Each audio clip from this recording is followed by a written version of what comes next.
সত্য সন্ধানে আগামীর পথে টিএম নিউজ 24। জনগণের স্বার্থের বিরুদ্ধে, শ্রমজীবী শোষিত মানুষের স্বার্থের বিরুদ্ধে, এদেশে পুঁজিপতিদের স্বার্থ এবং সেই সাথে সাম্রাজ্যবাদী বিশ্বের মোড়লদের স্বার্থ রক্ষা করতে গিয়ে এদেশের শোষিত মানুষের স্বার্থকে বিপন্ন করেছে, দেশের স্বাধীনতা সার্বভৌমত্ব বিপন্ন করেছে। আপনারা জানেন, সর্বশেষ গত 9 ফেব্রুয়ারি এই তখনকার ডাক্তার ইউনূসের নেতৃত্বে যে অন্তর্বর্তীকালীন সরকার দেশ শাসন করেছে, তারা একটা অন্যায়ভাবে সমস্ত দেশের জনগণের সাথে বিশ্বাসঘাতকতা করে তারা একটা বাণিজ্য চুক্তি করেছে। যে বাণিজ্য চুক্তির মানে হচ্ছে আমরা কোনোভাবেই আমেরিকান স্বার্থের বিরুদ্ধে যায় এমন কোনো কিছু আমরা করতে পারবো না। আমরা এমন কোনো কিছুই করতে পারবো না যেটা আমেরিকা চাইবে না। আমরা এমন কোনো কিছুই করতে পারবো না যা আমেরিকার প্রতিদ্বন্দ্বী যে সমস্ত সাম্রাজ্যবাদী অথবা গণতান্ত্রিক রাষ্ট্র আছে তাদের সাথে কোনো ধরনের সম্পর্ক লেনদেন আমরা করতে পারবো না। এইরকম একটা অন্যায় ব্যবস্থা আমরা ভিকটিম হয়ে আছি। আপনারা সবাই দেখেছেন, এই মধ্যপ্রাচ্যে বিশেষ করে ইসরায়েল এবং আমেরিকা সেখানে যে ইরানের উপর যখন আক্রমণ করছে, এটার ফলশ্রুতিতে ওই মধ্যপ্রাচ্যের সেই যুদ্ধ গোটা পৃথিবীতে অর্থনৈতিক সংকটের জন্ম দিয়েছে। এটার ফলে গোটা পৃথিবীতে বিশেষ করে আমাদের দেশে প্রবল জ্বালানি সংকট দেখা দিয়েছে।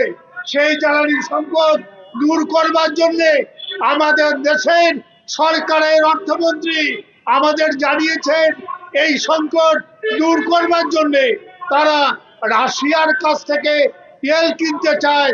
সেটার জন্য তারা একটা দরখাস্ত করেছে মার্কিন রাষ্ট্রপতির কাছে।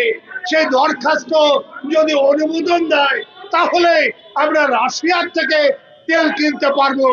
আপনারা এর মধ্যে দেখেছেন, গোটা বাংলাদেশে বিশেষ করে এই সময় এটা চৈত্র মাস শেষ হয়ে যাচ্ছে, প্রবল ভাবে আমাদের দেশে বড় আঙুরের জন্য, বড় চাষের জন্য ব্যাপক সেচের দরকার। সেচের জন্য বিদ্যুৎ এবং ডিজেল দরকার। সেই ডিজেলের সংকটে অঞ্চলে অঞ্চলে চাষিরা কান্নাকাটি করতেছে। 24 ঘন্টা লাইনে দাঁড়িয়ে থেকে যারা তেল পাচ্ছে না, হাহাকার করছে। গোটা দেশের এর ফলে ওই কৃষকরা যেমন ক্ষতিগ্রস্ত হবে, তেমনি আমরা গোটা দেশে খাদ্যের সংকটের মধ্যে পড়ে ভয়াবহ দুর্ভিক্ষের মুখোমুখি হওয়ার অবস্থায় দাঁড়িয়ে আছি।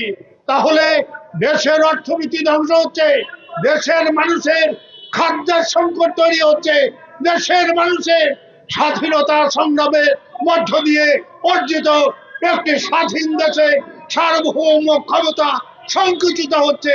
একটা আমাদের দেশের সরকার আছে, কিন্তু সেই সরকারের দেশের জনগণের পক্ষে ন্যূনতম কোন সিদ্ধান্ত নেওয়ার ক্ষমতা পর্যন্ত নেই।